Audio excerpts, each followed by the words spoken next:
నమస్తే ఫ్రెండ్స్. లక్షలాది మంది మన తెలుగు వాళ్ళు గల్ఫ్ కంట్రీలకెళ్ళి పని చేసుకుంటుంటారు. మన ప్రవాసులు గల్ఫ్ కంట్రీలకు వస్తూనే ఇక్కడున్న కఫీల్లు ఇంకా కంపెనీలు ప్రవాసుని యొక్క పాస్‌పోర్ట్ తీసుకొని దగ్గర పెట్టుకుంటుంటారు.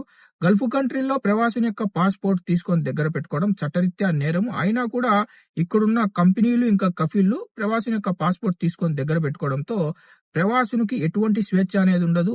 ఒక బానిస మాదిరిగా పనిచేయాలి. దీన్ని అరికట్టడానికి బెహ్రెన్ పార్లమెంట్‌లో ఒక చట్టాన్ని తీసుకురావడం కోసం ఓటింగ్‌నైతే నిర్వహించనుంది. ఇదే గనక జరిగితే, ఈ చట్టం అమల్లోకొస్తే బెహ్రెన్‌లో పనిచేస్తున్న వేలాది మంది ప్రవాసులకైతే ఊరటనొస్తుంది. టాపిక్‌లోకెళ్తే బెహ్రెన్ పార్లమెంట్‌లో ఒక కొత్త బిల్లు ఓటింగ్‌కైతే రానుంది. ఇది గనక ఆమోదం పొందితే ప్రవాస కార్మికుల హక్కులకు పెద్ద మార్పు వచ్చే అవకాశం ఉంది. ఈ బిల్లులో ఏముందంటే, ప్రవాసుని యొక్క పాస్‌పోర్ట్‌ని కంపెనీలు గాని, స్పాన్సర్‌లు గాని తీసుకొని దగ్గర పెట్టుకోవడం చట్టరీత్యా నేరము. ఇలా ఎవరైతే చేస్తారో అలాంటి వారికి 500 బెహ్రెన్ దినార్ల జరిమానా అనేది విధించనున్నారు. గృహ కార్మికులకు అధికారికంగా డొమెస్టిక్ వర్కర్‌గా గుర్తింపు ఇవ్వాలి. ఇంకా అలాగే అంతర్జాతీయ కార్మిక ప్రమాణాలకు అనుగుణంగా ఈ రూల్స్‌నైతే బెహ్రెన్ ప్రభుత్వం తీసుకురావాలని ఆలోచిస్తుంది. లేబర్ మినిస్ట్రీ మరియు ఎల్ఎంఆర్ఏ ఈ బిల్లునైతే సమర్థిస్తున్నారు. కానీ మరికొంతమంది బెహ్రెన్ పార్లమెంట్ సభ్యులు ప్రవాసుల కోసం ఆల్రెడీ చాలా చట్టాలున్నాయి, మరో కొత్త చట్టాన్ని తీసుకురావాల్సిన పని లేదని వారైతే వాదిస్తున్నారు. చట్టాలు ఎన్ని ఉన్నాయనేది కాదు, చట్టాలను సరిగ్గా అమలు చేస్తున్నారా లేదా అనేది పాయింట్.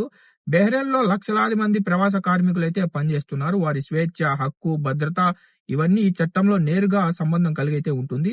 ప్రవాసుని యొక్క పాస్‌పోర్ట్ కంపెనీలు గాని లేదంటే కఫీల్లు గాని దగ్గర పెట్టుకోవడంతో అతని స్వేచ్ఛ అనేది హరిస్తుంది, ఒత్తిడి పెరుగుతుంది, ఉద్యోగ సమస్యలు ఎదురవుతాయి. ఇంటి దగ్గర ఏదైనా సమస్య వచ్చి ఎమర్జెన్సీలో ట్రావెల్ చేయాలంటే ప్రవాసుడైతే ట్రావెల్ అయితే చేయలేడు.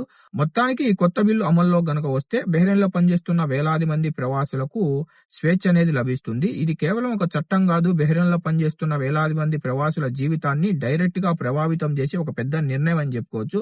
ఫ్రెండ్స్, బెహ్రెన్ ప్రభుత్వం తీసుకొస్తున్న ఈ చట్టం అమల్లోకి రావాలో వద్దో మీరు కింద కామెంట్ సెక్షన్ లో తెలపండి. మీకు గనుక వీడియో ఇన్ఫర్మేటివ్ అనిపిస్తే వీడియోని లైక్ చేసి వీడియోని మన తెలుగు వాళ్ళందరికీ షేర్ చేయండి.